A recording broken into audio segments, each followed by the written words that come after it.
Hey, welcome back to Random Tasks. Today we are trying to figure out the problem with my home audio system. So I have a mix of components here, and the way it works is when I turn on my Yamaha receiver, what is supposed to happen is that the power output from that is meant to activate a relay, which is sitting behind my tape deck, which then turns on a transformer, which then powers up this Optimus glorified power strip, essentially, which then provides power to my CD player, tape deck, and it's not happening. So the amp itself works. So I use another source, I can hear music. That's not a problem. So something tells me it's to do with the power output from here. So just to show you what I'm talking about, back here in that white or gray box is a custom relay box that I built, which is connected to a 500 watt transformer, which is tucked behind there. And the reason I have that is because this tape deck and the CD player are both from North America and run off 110 volts, whereas I am not in North America and I have a 240 volt supply. So I needed a transformer to make them work.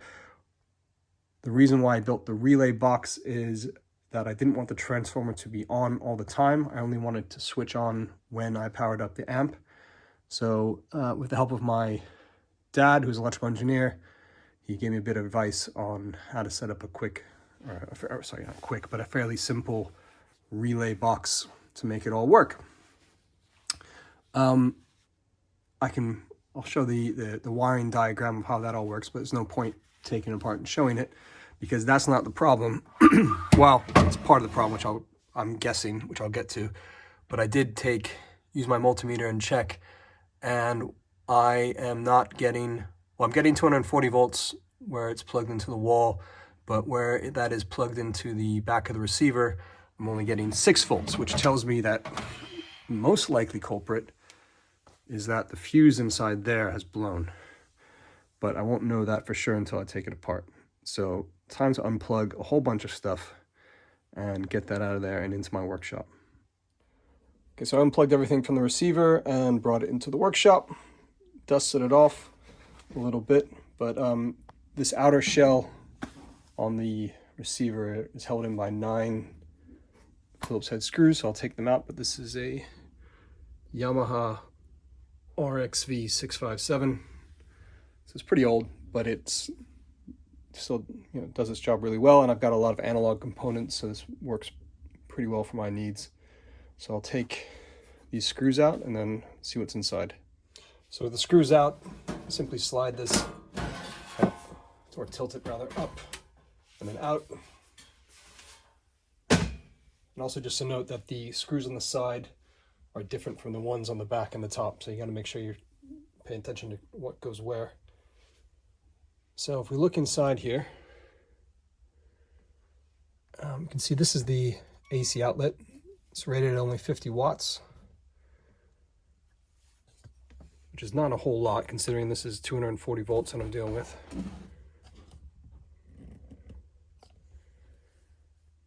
And here comes a cat to inspect it. Okay, cat's satisfied, it looks good.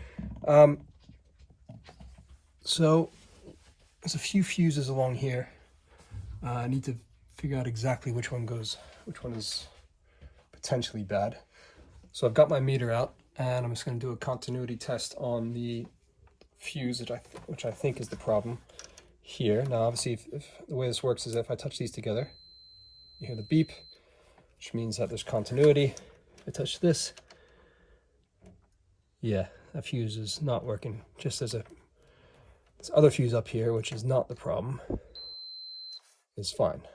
Obviously this is not plugged into the wall right now, otherwise I'd be giving myself a bit of a shock. So if I pull that fuse out, try to carefully do it with some pliers. Here we go. Let's see what this is rated at. to use a magnifying glass on this thing. So this is a 3-amp fuse rated at 250 volts, and that's blown. So this is the easiest way to fix this problem is to put in a larger fuse, right? Now that may seem potentially unsafe. I mean, fuses are there to restrict current so that, you know, there aren't any potential fires if the diameter, you know, the gauge of the wire is overloaded. However, I'm not too concerned about that, and I'll explain why. What I have plugged in the back here is basically a relay. So it's actually just providing the signal to the relay that it should switch and therefore provide power to my other components. It's not a whole lot of continuous load in terms of current on there. But what happens is that when you switch a transformer on, it creates an influx, kind of a sudden rush of current, which creates a bit of a current spike. So really, it's only going to be exceeding the 3-amp rating of that fuse for a few seconds, but that's enough to make it blow. So if I put in a 13-amp fuse or anything, like 10, 12 amps, it should be fine, because it's just that momentary time where it's just a lot of current that's coming through. So unfortunately, it's not a standard size fuse. It's a little bit short. It's 20 millimeters long versus standard 25 mil. And I have 25 mil fuses on hand. So I'll have to wait a couple days for something to arrive from Amazon unless I can find something at the local hardware store. But otherwise, the plan is to put a higher amperage fuse in there. So when this continues, I'll have the fuse in hand. Okay, so it's the next day and I have 13-amp fuses. So I'm going to plug this in. And now I'm going to plug in the amp to the wall. Just be obviously very careful. And I'm going to put on my meter. And I'm going to stick the probes in here. And when I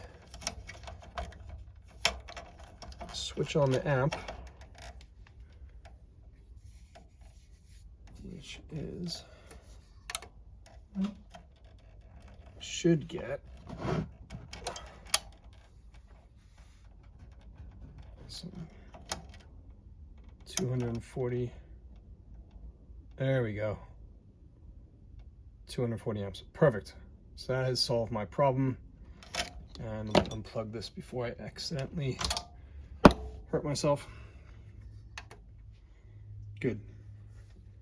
So now I just need to put this back together, plug everything in, and hopefully this doesn't happen again, because this now has a 13-amp fuse, which is a lot more than 3 amps.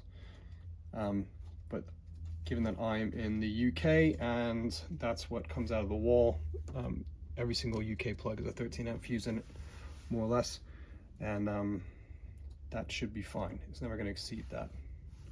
So let's put the cover back on, screws back in, and take it back inside. Okay, so moment of truth. I've got everything plugged back in, and let's see what happens when I turn this on. Yes, everything else comes on as well, which is a good thing. The cat approves, so I think that means it's a job well done. And yeah, I hope everyone found this useful. And just remember, if you have an audio component that's plugged into an amp and it doesn't come on when the amp comes on, it could be something as simple as a blown fuse. Don't be afraid to take these things apart. Not that scary. It's kind of like taking apart an old computer. So thanks all for watching, and see you next time on Random Tasks.